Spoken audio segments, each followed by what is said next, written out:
Hidden truths can fester quietly for years, like untreated scars. My husband carried one that almost shattered everything we'd built, sparked by an odd habit every Wednesday at 4 in the morning. Hello, lovely friends. I'm Helen Williams, 78 now, and I'm finally opening a chapter I've guarded for more than half a century. If you're here with me, tap that like button. Subscribe so I can keep telling these pieces of my life, and drop a quick note in the comments. Where are you tuning in from? It warms my heart to picture you all. Picture 1962. I was 25, settled in a leafy corner of Boston's outskirts. Some roads were still dirt, and every neighbor's name rolled off the tongue like family. Wives like me poured our days into raising kids and keeping house. I fit the mold perfectly. Robert and I had tied the knot 5 years earlier. He was steady, reliable, and somehow managed to put a roof of our own over our heads. A rare gift for couples our age. He punched the clock at the steel mill, came home bone, tired yet never griped. He doted on our little Michael, freshly 5, and I beamed at the cozy world we'd stitched together despite tight budgets. We didn't own much, but it felt like plenty. Or so I believed. Mornings followed a gentle rhythm. Robert kissed us goodbye at 7. I tended the home and our boy. Occasionally I stitched delicate lace pieces to sell, tucking the earnings into an old biscuit tin. Every woman back then kept a private nest egg, didn't we? Afternoons meant leaning over the fence with the ladies, swapping casserole secrets, bragging about our children, dissecting the latest street gossip. Carmen lived directly opposite, her boy August 2 years older than Michael. The kids tumbled together when August felt up to it, because his heart wasn't strong. Medicine wasn't what it is today. Every flare-up kept us on edge. Carmen's husband, Anthony, sold goods on the road and vanished from Tuesday night to Thursday evening. She called those stretches the longest, especially when August struggled. I ached for her, never guessing those dawn hours concealed something that would upend my universe. One drizzly April Monday etched itself into memory. I jolted awake to a faint shuffle downstairs. Robert's side of the bed was cold. The clock glowed 4:12. Worried he felt unwell, I padded out. In the hallway his shadow loomed against the window, motionless, staring across the street. I figured sleepless worry over work, slipped back under the covers, and said nothing come sunrise. But that Wednesday an inner alarm nudged me awake again. Same hour, same stance. Eyes fixed on Carmen's place. My pulse hammered. I retreated, mind racing. Why watch the neighbor's house before the world stirred? Jealousy clawed. Was he drawn to Carmen? An affair. Nausea rose. Week after week I tested the pattern. Always 4 sharp, always her porch and his gaze. I studied their daylight encounters. Polite nods, nothing more. The ordinariness baffled me further. 3 months I swallowed the secret. 3 months of fractured sleep, gnawing dread. I adored Robert, cherished our life. Confrontation risked collapse. We were raised to endure silently. Divorce was unthinkable.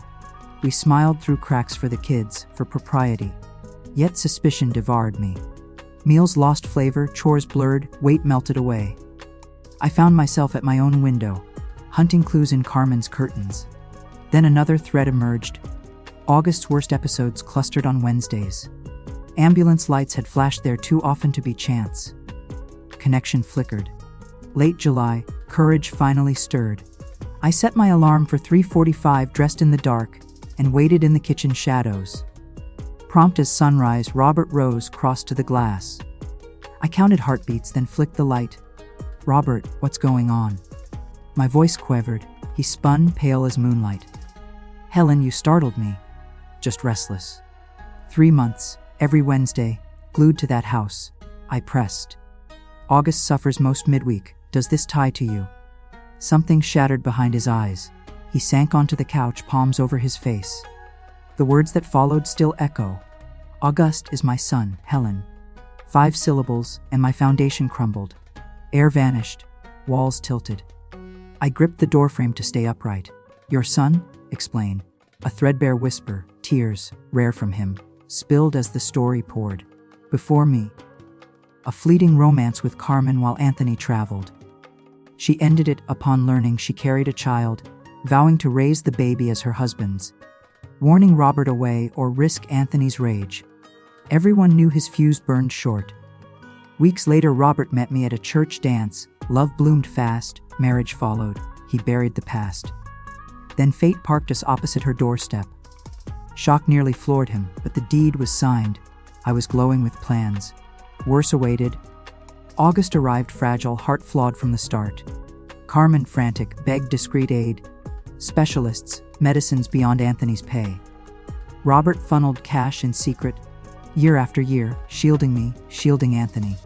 He's my blood, Helen. What choice did I have? Each confession struck like gravel. Michael, 5 and sunny, suddenly shared a hidden half, brother mere yards away. Why the window on travel days? I choked. August senses Anthony's absence, panics, it strains his heart. Carmen mentioned it once. I can't cross the street, can't hold him. So I stand vigil, praying for a lamp, a shadow, proof he's breathing. Emotions colliding. Fury at the lie, grief for a stolen firstborn title, rage over diverted dollars, pity for a sick child ignorant of his true father. Words failed. I banished Robert to the sofa, locked our door, and wept soundlessly until Michael stirred. Dawn found me hollow. Days blurred into agony. Robert became a stranger under our roof. Carmen's home a silent accusation. Neighborhood pleasantries demanded masks while shards cut inside. Betrayal carves physical wounds. Appetite gone, sleep shattered, frame shrinking until whispers asked if I ailed. I did heartsick, trust sick. Young ones today, you can't fathom the weight we carried then. Divorce. Unspoken. We stitched smiles over gaping holes. But in 1962, a woman who walked away from her marriage was branded a failure. Whispers followed her down the sidewalk. Fingers pointed behind cupped hands. I had no job, no skills to keep Michael fed on my own. And deeper still, despite the wreckage, I loved Robert. How do you square that? The heart clings even when the head begs it to let go. For weeks I drifted through our rooms like a sleepwalker, folding laundry, stirring soup, smiling at Michael on autopilot. When he tugged my sleeve and asked, "Mommy, are you sick?" I ruffled his hair and blamed fatigue. How do you tell a 5-year-old his sky has cracked, though he hasn't felt the rain? Robert tried bridges. He came home with daisies, never his style before, slipped a wooden truck into Michael's hands, a silk scarf into mine. Desperation dressed as kindness. But trust is a dropped vase. You can glue the pieces, yet the seams still catch the light. Wednesdays became torture. I lay rigid, eyes on the ceiling, picturing him at the window, aching for a boy he could never claim. Some nights curiosity dragged me from bed. I'd watch from the hallway shadows. There he stood, shoulders curved like a question mark, and something in me softened against my will. One September Wednesday, sirens sliced the dark. I bolted to the glass. An ambulance idled across the street, lights strobing red across the lawns. Robert was already yanking on a coat. Our gazes locked, his wild with dread. "August," he rasped. I felt it coming. I froze, torn. One voice hissed, "Not our circus." Another whispered, "Same blood." "Go," I heard myself say. "Find out." I stayed framed in the window, a silent reel unspooling. Robert questioning a paramedic, Carmen stumbling out in tears, the stretcher rolling past with a small, still shape that squeezed my lungs. When Robert returned, face chalk, white, the words tumbled, "Cardiac arrest." They brought him back, but it's bad. Massachusetts General. Something shifted. Fury still simmered, betrayal still burned, yet a fiercer flame flared. Concern for a child who'd done nothing but be born. "Anthony's away?" I asked. Robert nodded, stunned I'd care. "Her sister's hours out." I made the choice before I felt it. "I'll wake Michael." Carmen shouldn't wait alone. Robert's eyes glistened. Gratitude, relief, disbelief braided tight. He said nothing, just dipped his chin. We reached the hospital just past 7. The corridors reeked of bleach and worry. Carmen sat hunched in plastic chairs, smaller than I'd ever seen her. When she looked up and registered me, Michael drowsy against my shoulder. Panic flashed. Then shame. She knew I knew. I saw it in the way her gaze skittered away. I'm here to help, I said, settling beside her. Nobody faces this solo. Tears tracked her cheeks. I took her hand. Two mothers. One terrified heartbeat between us. Ours stretched like taffy. Michael charmed a nurse into crayons and paper. Robert paced. Chain smoking. Hospital still allowed it then. Carmen and I sat wordless, the air thick with everything unsaid. Mid-afternoon, a silver-haired doctor approached. Mrs. Thompson, your son is stable for now. His heart is failing fast. There's a new surgery in Europe, but... He quoted a sum that made Carmen fold in half. Robert's voice cracked. Nothing here. Medication could buy time, the doctor said, but not a future. The silence swallowed the rest. We drove home at dusk, Michael snoring in back. That night, after tucking him in, I sat at the kitchen table. Robert brewed coffee, my chore, never his. Steam curled between us. Why the hospital? He asked finally. I traced the cup's rim. Because a child was slipping away. Because he's Michael's brother. Even if the world stays blind. Robert's hand covered mine. First contact I'd allowed since the bomb. Warm, tentative. What now? Pain laced every syllable. I don't know. I'd need help. Somehow. Days later, an idea sparked. My embroidery tin. 2 years of secret dollars. Wasn't surgery money. But it could ease the pill burden. Wednesday, Anthony gone. I walked to the pharmacy. Mr. Jenkins raised a brow when I slid the envelope across. Cover August's meds. Tell Carmen a church angel paid ahead. She'll refuse if it's me. He pocketed it without prying. Privacy was still sacred. Why do it? For the boy, yes. For Michael's hidden sibling. And strangely, for the woman I refused to become. Someone pickled in spite. Sunday diner after Mass, Carmen slid into our booth. Eyes shining. You'll never guess. Someone prepaid 6 months of August's medicine. Robert shot me a look. I widened my eyes in mock wonder. Must be Father Joseph's flock, I said smoothly. Carmen dabbed tears, relief softening her face. Watching it, something inside me unclenched. Not forgiveness, but the first breath after drowning. Seasons turned. Our marriage stayed fragile, yet we patched. Robert quit the 4 a.m. vigils, or hid them better, and instead slipped Mr. Jenkins cash weekly. One June evening, suds to our elbows, I asked, "Did you love her?" He paused, towel dripping. No, lonely people, bad choices. Never love. I nodded, rinsed a plate. And August. His throat worked. I've never held him, never will. But I love him every bit as Michael. Just with a sharper edge, because it's love I bury. The honesty chipped another brick from my wall. July brought another crisis. This time Robert and I walked into the hospital side by side. No more alibis needed. Folks just figured good neighbors pitch in when a mother's left holding the bag. Anthony rang from some roadside motel, promising he'd be back by Friday. That stay introduced us to Dr. Paul Matthews, a fresh-faced heart specialist fresh from training overseas. He studied August's chart like a puzzle he could solve, and said a Boston hospital was now trying the very operation once reserved for Europe. Still a gamble, still costly, he warned, but not a transatlantic flight. A spark of possibility flickered in the dim corridor. Driving home, Robert gripped the wheel tighter. Over meatloaf that night he blurted, "I'll sell the Chevy." I nearly dropped my fork. That car was his trophy, years of overtime polished into chrome. For the surgery, he added. It's a down payment. I studied the man across the table, no longer the reckless kid who'd shattered vows, but a father ready to bleed for his boy, even the one listed on another man's birth certificate. Keep the car, I said. I've got something better. Next morning I tracked down Constance at the borough office. Without spilling the full tangle, I painted August's need in broad strokes. She lit up, church-sponsored charity bazaar, old school and effective. Thus bloomed the Little August Solidarity Fair, set for a golden Sunday in the churchyard, August 1963. I emptied my lace drawer, badgered neighbors for pies and potholders, sweet, talked shopkeepers into auction donations. Robert hauled folding tables at dawn, strung bunting, pressed palms till his own were raw. Carmen wept watching the town circle her wagon. Anthony, home for once, delivered a shaky thank you from the makeshift stage. I caught Robert's eyes during the speech.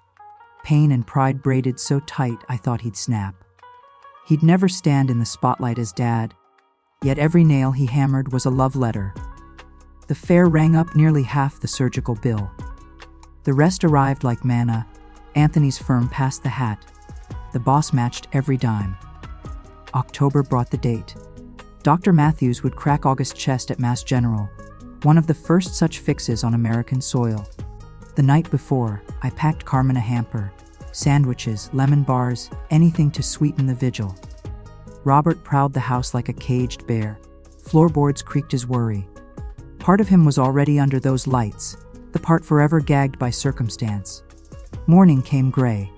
Carmen tapped our door, hollow-eyed, to collect Michael's company. "Come with us, Helen," she said, voice threadbare. "You've carried me this far." The plea floored me. She still played the innocent neighbor. I still wore the mask of helpful friend. Irony tasted metallic.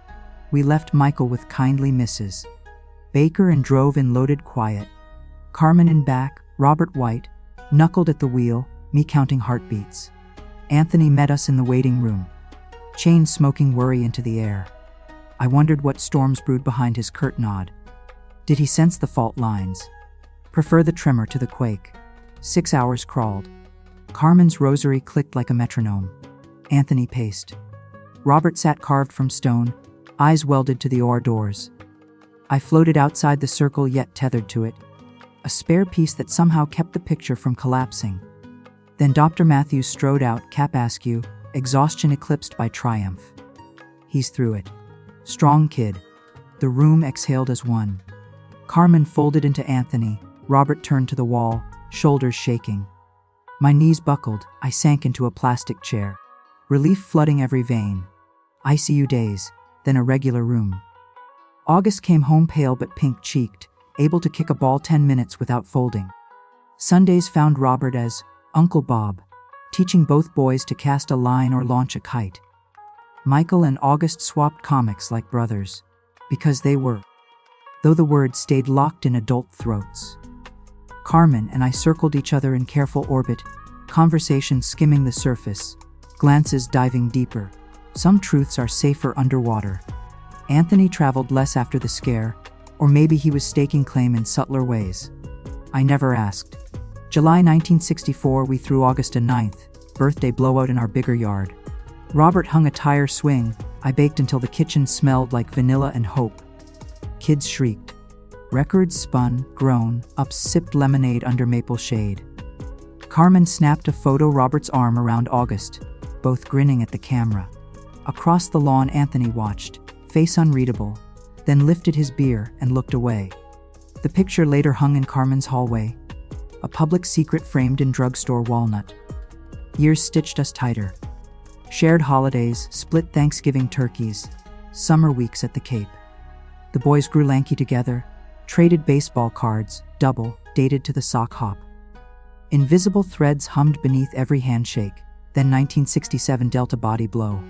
Anthony's firm dangled a San Francisco promotion, Fat Ray's corner office. He accepted before the echo died. Robert aged a decade overnight. End of the year. He choked over coffee. I had no balm. What claim did distance respect? He crammed a lifetime into autumn. Coaching curveballs, building Pinewood Derby cars, midnight talks about constellations. Michael mourned his playmate. We mourned the daily miracle of proximity. One November evening, Robert burst in, wild-eyed. What if we follow? Mills out west need welders. Soap suds dripped from my wrists. Robert, our roots are here. Michael's school, my circles, your seniority. He deflated like a punctured tire. I dried my hands, cupped his face. Love sometimes means loosening the grip. The night before the movers came, Carmen slipped over after the boys slept. Midnight coffee, ticking clock, her handkerchief shredded to threads. Anthony knows, she whispered. Always has. The air thinned. Robert's knuckles went ivory on the table edge. She spilled it all confession before the wedding, Anthony's rage cooling into fierce resolve. Raise the boy. Bury the past, never speak the name. They'd planned to flee the neighborhood, but fate parked them across the street. When August fell ill, Anthony Green lit Robert's quiet checks. The child comes first, he'd said. Layers upon layers, secrets nesting inside secrets. We weren't the only ones swallowing truth. Why tell us now? I asked. Carmen's tears finally fell. Because when August turns 18, Anthony wants him to know who his real father is.